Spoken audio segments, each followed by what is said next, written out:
Harka fuune daawwattoota keenyaa nageenyi keenya bakka jirtanitti sinaa dhaqqabu jennaa kun oduu ijoo torbaniiti.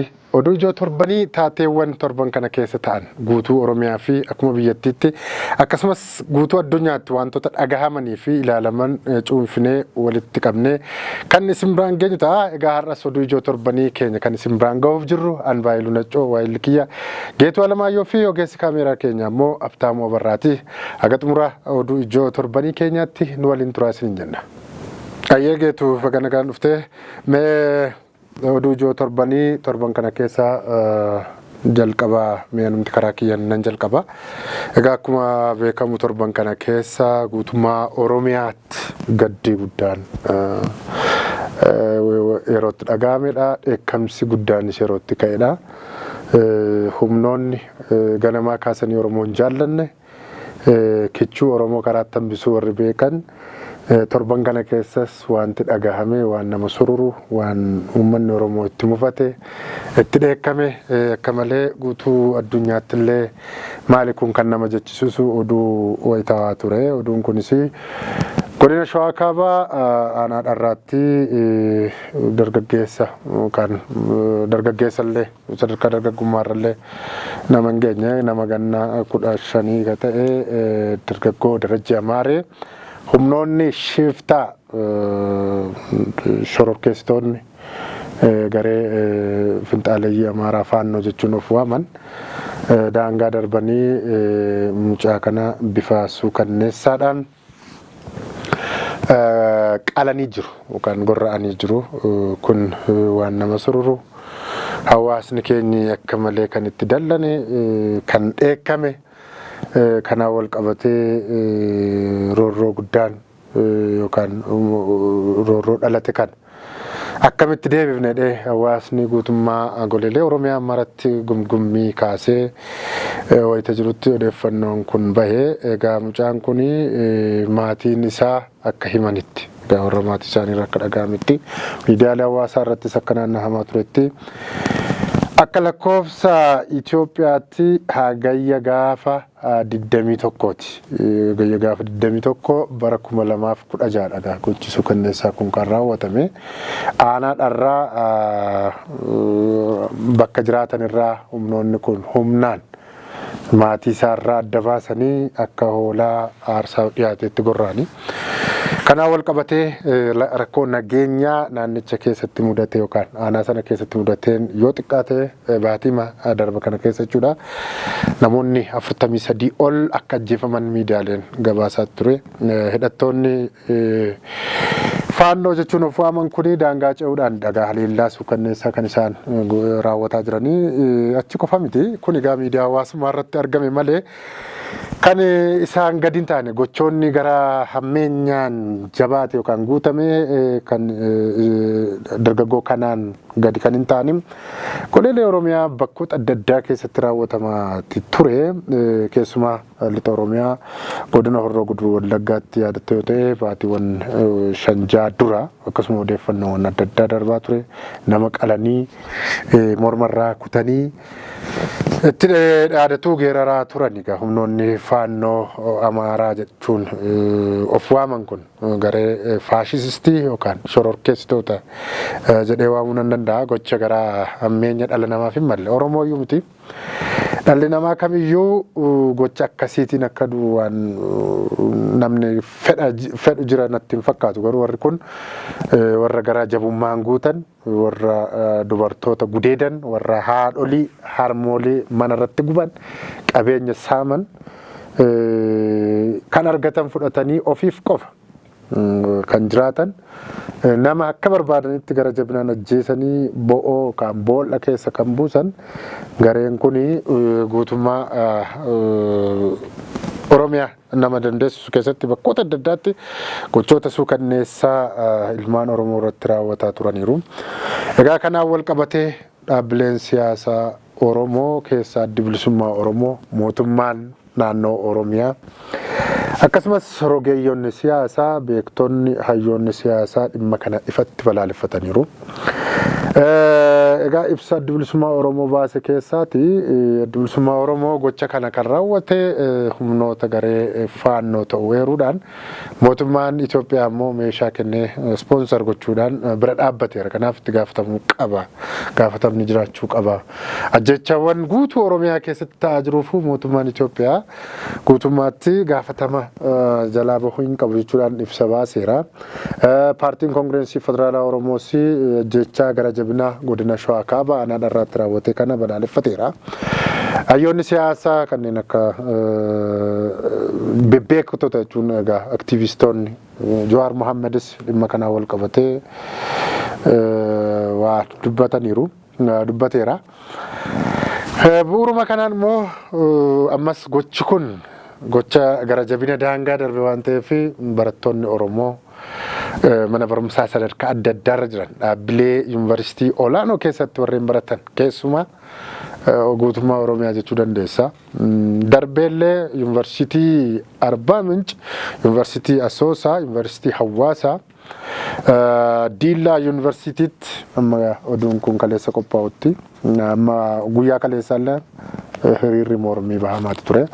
Yuunivarsiitiin Dambidolloo, yuunivarsiitiin Adaamaa, yuunivarsiitiin Finfinnee, yuunivarsiitiin Haromayaa, Direedawaan, Bulee Horaa fi Arsiin irra jireessaan adda durummaadhaan fincila yookaan mormii gochaa ajjechaawwan ilmaan Oromoo irratti raawwatame mormuudhaan mormii isaanii daandiitti bahanii dhageessisaa turaniiru. Geetu darbee ammoo barattoonni sadarkaa lammaffaa manneen barnoota adda addaa keessa baratan Oromiyaa keessatti gochi kun ammallee nurraa dhaabbatuu qaba. Morma keenya olfachuuf mormachuu qabna jechuudhaan dhaadannoon adda addaa taasisaa turaniiru. Keessumaa godina Wallagga Bahaa magaalaa Naqamteetti barattoonni adda addaa barattoonni mana barumsaa sadarkaa lammaffaa hiriira mormii bahaniiru. Godina Horroo Guduruu Wallaggaa aanaa Guduruu mana barumsaa Kombolchaa kan sadarkaa lammaffaa godina Wallagga Bahaa Wallagga Lixaa magaalaa Dambidolloo keessattis barattoonni haga danda'ame hiriira dhaadannoo qabu. Keessumaa nuun ajjeesina ilmaan haadha keenya abbaa keenya nurratti ajjeesina nagaa barbaanna jechuudhaan dhaadannoowwan garaagaraa dhageessisaa turaniiru. Egaa guutummaa guutuutti ho'iinsi yookaan mormiin kun ammallee amma oduun kun qophaa'ee jirutti akka itti fufee jirudha. Keessumaa Harargee lixaa keessa kaleessa ganama barii mormiin bakkoota adda addaatti adeemsifamaa akka ture dhagahameera. Mana barumsaa as magaalaa Finfinnee irraa fageenya xiqqoo akka qabdu aanaa dandii tis barattoonni addabaabayii fi daandii irratti bahuudhaan gochoota humnoonni shororkeessitoonni faannoo uummata Oromoo irratti raawwatan ifatti balaaleffataniiru. Kanatu jira. Egaa nutis daawwattoota keenya akkuma quba qabdan gochi gara jabeenyummaan guutame ilmaan Oromoo keessumaa kichuuwwan Oromoo ol adeemtota Oromoo irratti raawwatamu kamuu akka balaaleffannu dursine simbiraan gaa turre. Dhimma kanaa wal qabatee qophii seenaa keenya keessattis egaa waan tokko kaasneerra guutummaa qophichaas akkasumaan daawwattan isiniin jenna. Meegaani kanan jedha geetu mee oduun dhimma ajjechaaf wal qabatee yookaan dhumaatiif buqqaatii ilmaan Oromoo fi lammiilee biyyattii kana keessa jiranii wal qabatee kana yoon jedhe kan oduu ijoo jettee torban kana daawwattoota keenya biraan ga'uuf jirtu immoo mee daawwattoota keenyaaf ibsi. Galatoomii Baayiluu. Itoophiyaatti bara kana barattoonni akka yaadame barumsa irratti argamuu dhiisuu gidduu kana ministeerri barnootaa baasee jira. Barattoonni kitilli 32 tilmaamame kitilli 21 qofti akka argamedha bara kana keessa kan beeksifame. Harka sadii keessaa harki tokko kan hafee jechuun kitila 10 caalontu mana barumsaatti hin argamne. Sababni kana immoo rakkoo nam uumee yookaan immoo rakkoo nageenyaa keessattuu Oromiyaalee bakkeewwan garaagaraatti isa mudateenidha kan barataan mana barumsaatti argamuu dhiise. Kan argaman kitila 21 qofa jedhama. Ministeerri barnootaa immoo kitila 21 kana keessaati kan beeksise kitila 21 argamuu isaanii kan beeksise caffee irratti caffee federaalaa raawwii hojii isaa ministeericha kurmaana 11ffaa wayita gamaggamettidha. Namoonni kitila 10 ol achitti argamuu dhiisuu isaanii kan beeksise. Kanuma wal qabate rakkinni maallaqa barsiisota qaban illee akka furamuu fi baankiin ijaaramuuf akka jedhu beeksisee jira ministeerichi Baayilu. Bara kana keessa baay'inni barattoota Itoophiyaa barachuuf galmaa'anii isa yaadameen gadi ta'uusaa irra caalaa ijoo dubbii ta'ee jira. Sababa kanaaf immoo akkuma jalqaba jedhee rakkoon nageenyi hin jiru taanaan barumsi waan hin jirreef barataan ba'ee barachuu hin dandeenye irratti immoo amma immoo jiraamaasaayyuu qalaa waan jiraniif gadi ba'uun ni ulfaata mormii irra jiran numti ba'eeyyuu kanaan amma immoo barataan sagalee dhageessifachuu isaaniiyyuu adamfamee qabamee hidhamuu danda'a achi buuteen dhabamuu danda'a kun immoo irra caalaa yaaddessaa deemuu danda'a Oromiyaa keessatti. Dhugaadha akkumatti jette geetu haalli nageenyaa akka biyyattiitti guutumaa biyyattiitti naannoolee adda addaa jechuun nama dandeessisaa Tigraay keessa mallee lolli jira wal dhabdeen jira Affaar keessa Somaalee keessa akkasuma Oromiyaa duruu beekamaadha naannoo Amaaraa kana waggaa fi wayi fixaa jiru lolli bakkoota adda addaatti adeemsifamaa jira kana gidduutti barataan ba'ee mana barumsaa nagaan dhaqee galoo kaaniin ajjeefama kaaniin hidhama sodaa kana qabuuni mana barumsaa yookaan gabatee barnootaa irratti barataan argamuu hin dandeenye akka ministeerri barnootaa eerattis rakkoo kanaaf sababa kan ta'e tokko rakkoo nageenyaati lammaffaa dhimmuma maallaqaa wal qabatee egaa mootummaan baajataa haaraa hojjettootaaf ramadu ilmaayyuu daballi miindaa taasisu malee barsiisonni tokko akka biyyattiitti miindaa ji'a 3 hanga ji'a 4 illee kan hin fudhanne jiru. Keessumaa naannoo kibba lixa Itoophiyaatti yeroo hedduu irra deddeebi'ee kan himamu daree gallee barsiisuu hin dandeenyu. Halkan guyyaa barsiifnee halkan nyaatallee yookaan nyaata hafaa hoteelota irraa barbaadanii yeroo itti fudhatan faatu jira. Gochoota akkasiitu Itoophiyaa keessatti adeemsifamaa jira. Kun immoo rakkoon isaa maddi rakkoo maali jennee yoo ilaalle tokko dhibdee nageenyaa akka biyyattiitti mudatee uummata biyyattii rakkisaa jiru sababa lafa kaawwachuudhaanidha. Ministeerri barnootaa kan kana baase. Mee kana jennee haa dabarru kan biraa ammas dhimma nageenyaa wal qabatee Oromiyaa keessatti dargaggoonni dirqiin gara waraanaatti guuramaa akka jiranidha. Keessumaa Oromiyaa keessatti dargaggoonni dirqiin gara humna waraanaa yookaan hoomaa waraanaatti akka galaniif fedhii isaanii malee milishootaan qaamolee nageenya mootummaa kaaniin karaa marraa daandii irra suma deemanii humnaan ukkaanfamanii gara mooraa waraanaa mootummaatti akka seensisaman taasifamaa jiru daran jabaatee akka jirudha kan dhaga'ame. Namoonni fedhii isaanii malee dirqiin egaa humnoota nageenya mootummaatiin gara leenjii waraanaatti ergamaa akka jiranii fi maallaqa fidaa jedhanii gaafatamaa akka jiran Addis Istaandardi torban kana keessa maatii dargaggootaa wabeeffachuun baaseera. Nutis kana wabeeffannee daawwattoota keenyaaf himneerra. Keessumaa godina Shawaa Kaabaa Naayyaayyaa Gullallee sababoota adda addaan barattoonni daldaltootaa fi qonnaan bultoota dabalatee namoonni 250 ol humnoota nageenya mootummaatiin ukkaanfamanii gara leenjii waraanaatti adeemaa jiraachuudha. Godina kana qofa miti godina Jimmaa Saxxammaarraas akkasuma namoonni yookaan dargaggoonni yookaan barattoonni ukkaanfamanii gara mooraa leenjii mootummaa kan mooraa leenjii waraana mootummaatti akka ergamaa jiran odeessi bahaati jiru. Namoonni ukkaanfamanii kana didanii ammoo humnaan miliqanisaa ta'u ba'anii karaa irratti immoo hidhaaf saaxilaman dhimma kana jalaa ba'uuf qarshii hanga 60,000 amma 70,000 faatti akka isaan gaafatamaa jiranidha. Maddeen kan isaan himanii miidiyaa sanatti jechuudha. Inumaayyuu mootummaan naannoo Oromiyaa immoo ibsa sadaasaa 15/2024 baaseen humnoonni nageenyaa gocha maallaqaa fi nama ukkaamsu keessatti himataniiru kan jedhu ololadha kan bu'uura hin qabnedha jechuun waan kana haaleera akkasumas immoo maqaballeessiidha jechuudhaan kan inni himu. Haa ta'uti malee keessumaa bakka rakkoon nageenyaa daramuu mul'ataa jirutti dargaggoon Oromoo qonnaan bulaan abbaan maatii humnaan qaamolee hidhatanii yookaan qaamolee nageenya mootummaa jedhamanii naannoo rakkoon nageenyaa jiru inumaawuu bakka milishoota mootummaa jiranitti humnaan ukkaanfamanii akka gara mooraa leenjii waraanaa kan mootummaa keessatti dirqiin yookaan fedhii isaaniitiin ala akka deemaa jiranidha. Odeessi torban kana keessa bahe kun immoo daran dabalaayyuu dhufe. dha.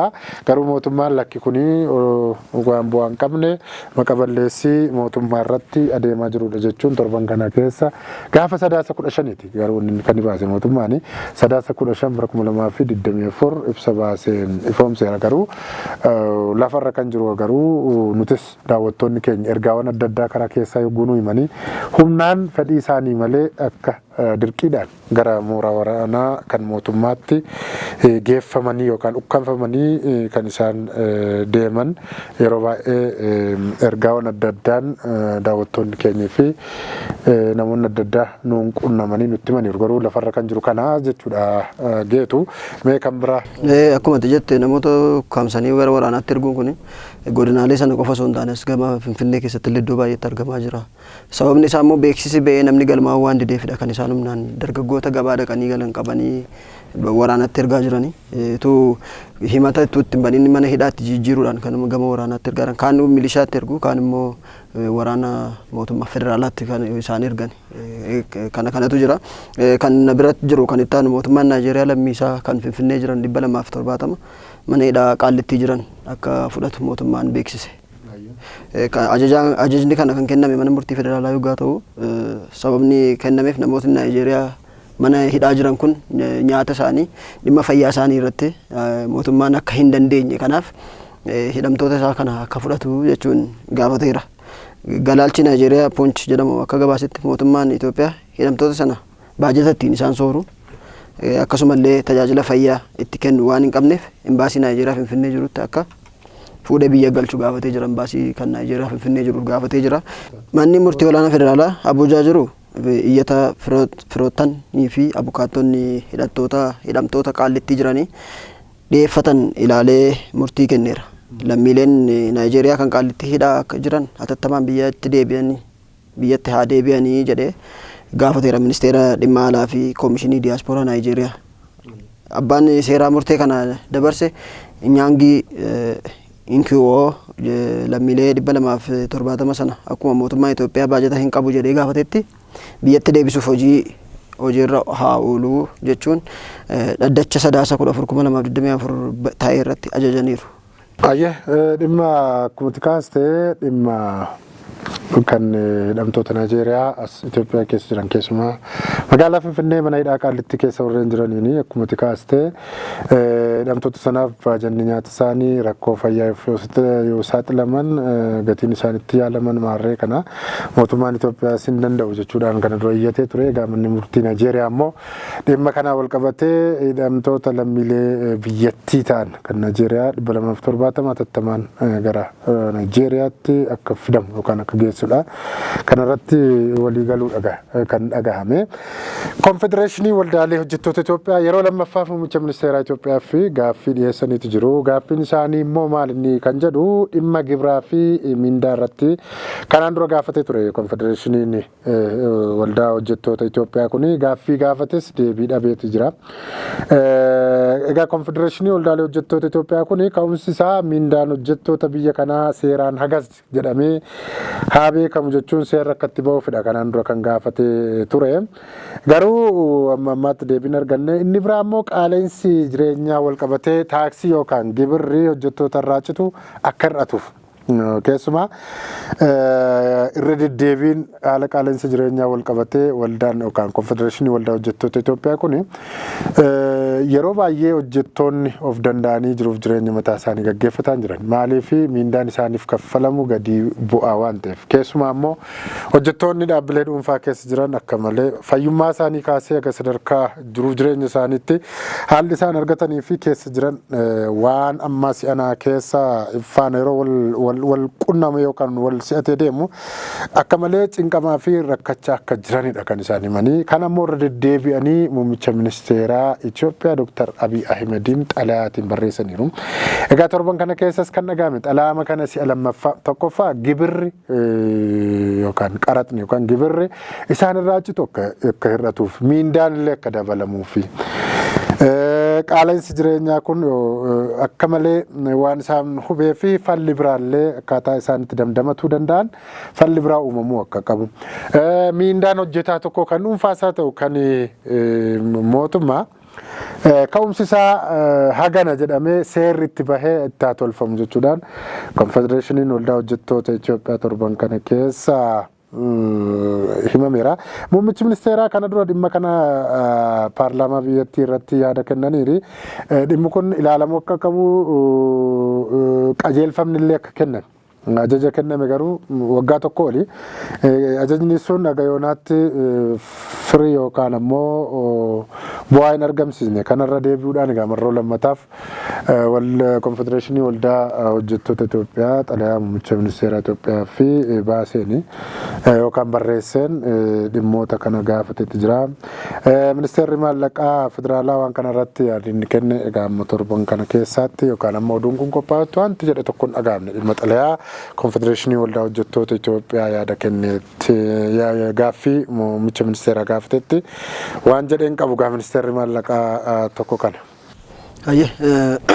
Oduun bira jiruun jilli Ameerikaa kan ministeerota lama of keessaa qabu Finfinneetti wal argee mari'atee jira.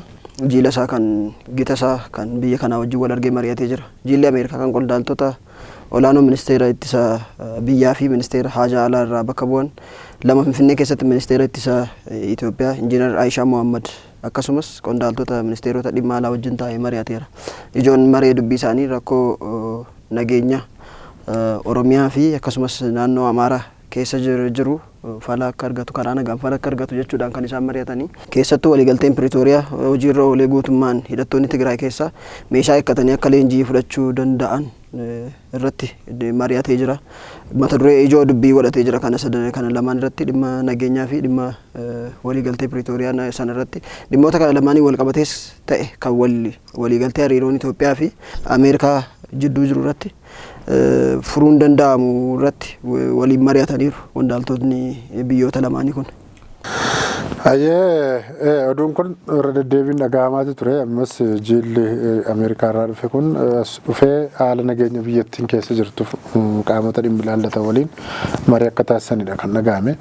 Oduu ijoo kan na cinaa jiru ijoo jennee daawwattoota keenya biraan ga'uuf kan jirru keessaa Saawud Arabiyaan lammiilee biyya alaa 101 fannisteetti bara 2024 kana keessaa isaan keessaa lammiileen 7 kan Itoophiyaati. Bara keessa jirru 2024 keessa Saawud Arabiyaan lammiilee biyyoota alaa 101 mootummaatiin ajjeefamaniiru. Egaa maddii oduu Faransaay Ajaans Francis Press akka gabaasetti kanneen fannisaman keessaa 7 Itoophiyaanotaa. Egaa Saawudii Pressiin immoo kan inni jedhu namoonni ajjeefaman sun namoota baala sammuu namaa doochuu dhoksanii gamasitti yookaan gara Saawud Arabiyaatti warreen galchan kan galchuuf yaalan akkasumas immoo warreen dhimma kana keessaa harka qaban akka ta'edha miidiyaan biyyattii kan inni eere. Sababa eerame kanaatiin ajjechaa inni as dhiyoo raawwatame jedhamu torban sanbata kaleessaa jechuudha.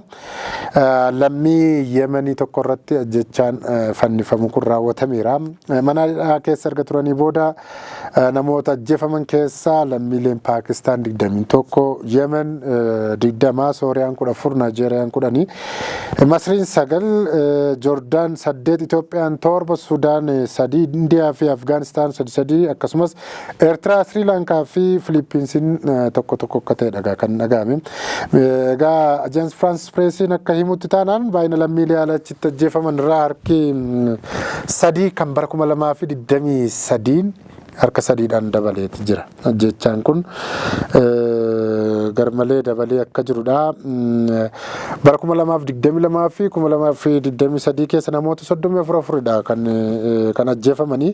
Haa ta'u malee kan baranaa kun bara 2024 kana keessa lammiilee biyyattii dabalatee namoonni 256 ta'an hudhamanii yookaan fannifamanii akka ajjeefamanidha kan miidiyaan kun hime. Egaa gochoota akkasii kan cimsee balaaleffatu dhaabbanni mirga namoomaaf ba'amsu Amnesty Internationalin Chaayinaa fi Iraanitti aantee baay'ina namoota ajjeesuutiin biyyi boba'aan badhaate kun sadarkaa addunyaarraa sadaffaa akka jirtudha kan inni kaase.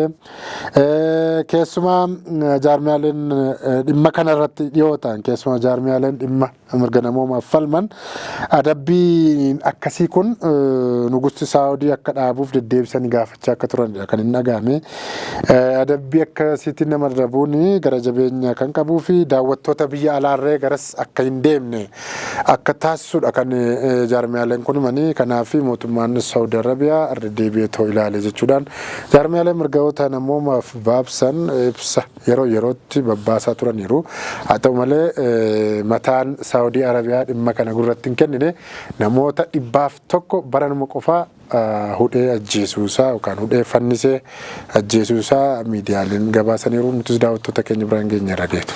Oduun itti aanu kan na bira jiru qaamni nagaa eegu kan Afrikaa akka Sudaan seenu gaafatame jaarsummaa eegaadha Ameerikaa fi Saawudii fi kanneen mootummoota gamtoomanii tole kan jechuu didan jeneraalonni lamaan Abdul Fattah al-Burhaanii fi jeneraal Muhammad Hamdan Dagalo yoo xiqqaate du'aatii namoota kitila 61 fi sababa ta'anii kitila 25 qe'eef qabeenya irraa buqqisanii kitila 11 immoo beelaaf saaxilaniiru jedhamanii himatamaa jiru.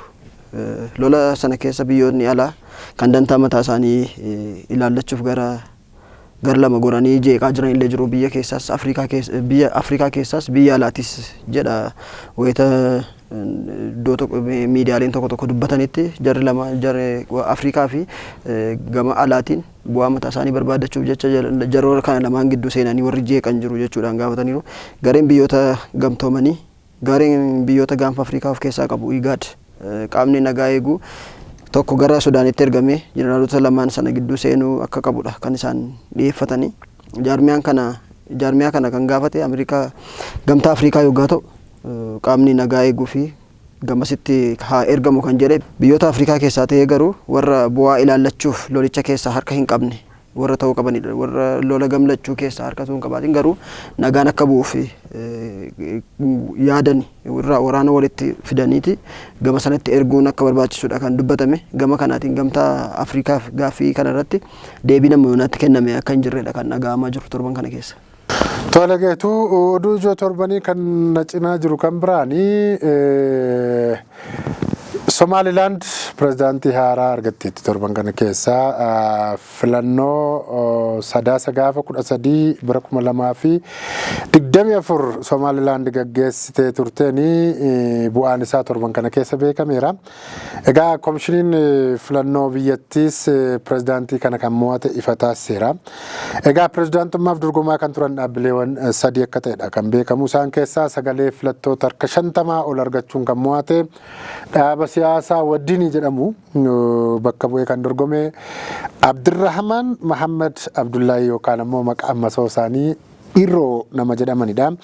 Egaa waggaa 7 aangoo biyyattii qabatee biyya bulchaa kan ture paartiin isaanii Kulmiyyee kan jedhamu bakka bu'anii kan dorgomaa turanii fi Shaarika Itoophiyaati jechuudhaan kan beekaman pirezidaantiin Musee Bihii egaa sagalee filannoo harka 30 argachuun lammaffaadha isaan kan isaan bahanii sababa hanqina baajataatiin egaa filannoon silaa bara 2022 kan taasifamu ture biyyattiin egaa filannoo dheeressitee barana gaggeessiteetti. Egaa Somaliland bara 1991 walabummaa ishee labsatteetti. Raayyaa ittisa qabdii, raayyaa ittisa biyyaa mataa ishee qabdii, pirezidaantii muummicha ministeeraa xiyyaara mataa ishee qabdii, alaabaa mataa ishee qabdii. Haa ta'utii dhaabbanni mootummoota gamtoomanii waan kana biyya jedheetti hin laanne garuu isheen akka biyyaatti of dandeessee bilisummaa fi walabummaa ishee labsatteetti. Sanuummoo akka gaanfa Afrikaattis biyyi yeroo jalqabaaf aangoo karaa seeraan filannoo qofaan wal harkaa fuudhan waggaa 4 wal harkaa fuudhan nagaan keessa jirtu Somaliland kan nama dhibu. Egaa Somaliland waggaa 4 filannoo kan isheen gaggeessitu. Egaa pirezidaantiin haaraan muudaman kun deeggartoota hedduu nama qaban nama baay'ee jabaa kanaan durallee ministeera haajaa alaa Somaaliyaa ta'uun kan tajaajilaa turan nama beekamaa nama siyaasaati namni kun Abdurrahman Muhammad Abdullahi jechuudha. Egaa filannoo haaraa kana mo'ataniitu jiru. Dhimmoota hulaa galaanaa wal qabatee Itoophiyaan Somaliland waliin itti jirtuu fi atakaroo Somaaliyaa waliin walitti jirtu kana wal qabatee tarii pirezidaantiin inni haaraa muudame kun maal fida laata kan jedhu yaada xiinxaltoota namoota hedduuti.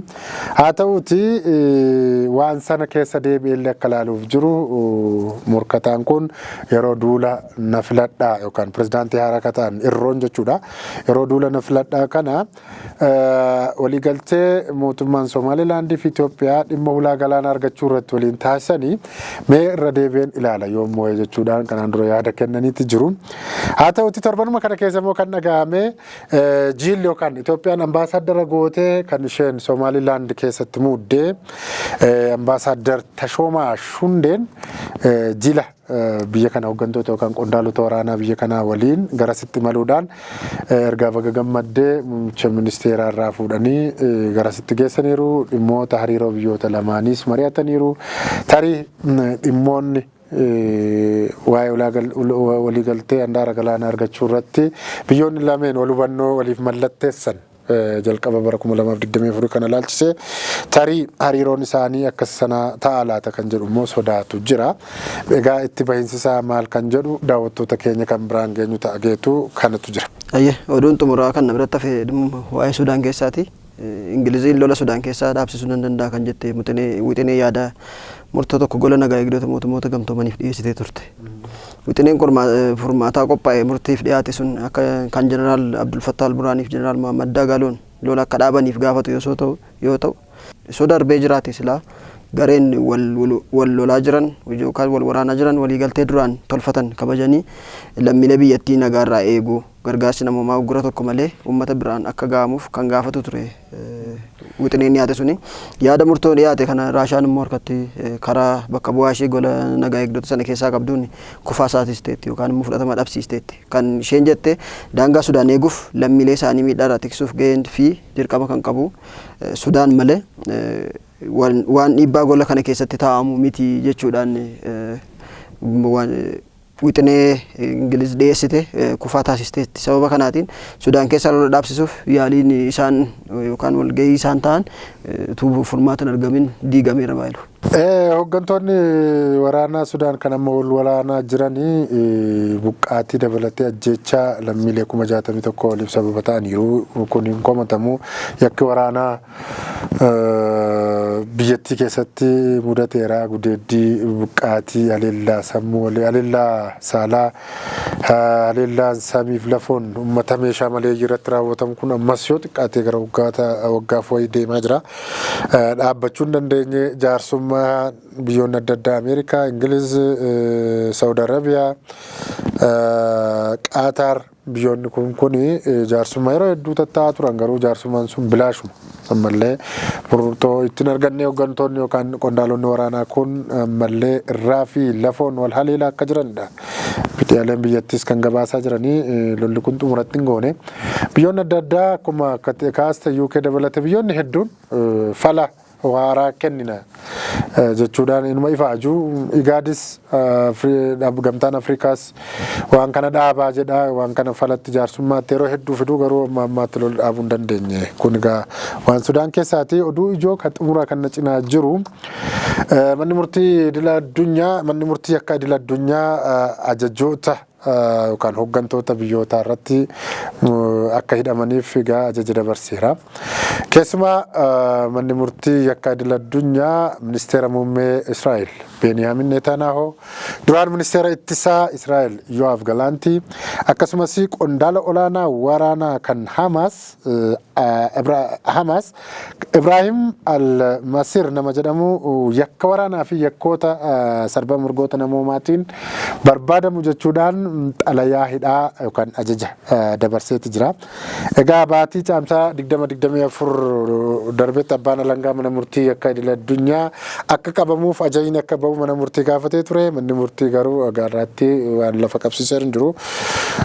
Keessumaa waraana baha giddu galeessaa kana keessatti adeemsifamaa jiru wal qabate Israa'el haleellaa lafoo fi samiirraan lammiilee biyyoota hedduu keessumaa biyyoota sadii oli kan isheen lolaa jirtu Qaataar, Beerut, Libaanos fi Hamas Palestiin yookaan Filisxeem keessatti haleellaa gocha gara jabinaa raawwachaati jirti. Haleellaa adda addaa onkoloolessa 7 bara 2023 gareen Hamaas weerara lammiilee Israa'el irratti sababa baneef kana haaloo ba'uuf immoo loltoonni yookaan waraanni Israa'el dubdeebitti kennuudhaaf haleellaa adda addaa gaggeessaati jiru. Akkuma har'aatti illee misaayiloota gurguddoo fayyadamuudhaan xiyyaara nammalee fayyadamuudhaan hooggantoota waraana Hamaas diina kooti kan ittiin jettu lafarraa dhabamsiisu malee jettee halkaniif guyyaa ifaajaa jirti. Garuu lolli hin dhaabbanne isaa immoo amnesi garuu kana gidduutti daa'imman dabalatee lammiileen biyyoota adda addaa bilaasha dhumaa jiru. Keessumaa immoo dhimma kana kan qoratu dhimma dhaabbilee mirgoota namoomaaf kan qoratu immoo namoonni kumaaf mana murtiitti dhiyaatan kan jedhu yaada dhiyeessaa turaniin manni murtii akka idil addunyaa kan Neezerlaand The Hague jiru ajaja hidhaa itti murtii ajaja dabarseera akka bakka isaan jiranitti qabamanii akka murtiif dhiyaatan yookaan immoo akka seeratti dhiyaatan jechuun torban kana keessa baaseeti jira. Egaa kun hojiirra oolaa hin ooluun waan biraa kan taatu ta'a. Egaa mee oduu ijoo jennee daawwattoota keenya biraan kan geenye kana fakkaata ture. Daawwattoota keenyaaf nagaanuudhaaf mijeetu. Baayilu egaan daawwattoota keenya oduu jajjaboo torbanii jennee kan har'aaf isin biraan geenye kanuma. Torban immoo oduu kabiroo kan biyya keessaaf biyya alaa akkasumas akka addunyaatti jiran qabannee isin biraan geenya. Ani Geetoo Lamaayyeen ture waa'ee lokoo Baayiluu Naccoo akkasumas ogeessi kaameraa Habtaama Barraati. Torban nagaa keessa jiraadhaa.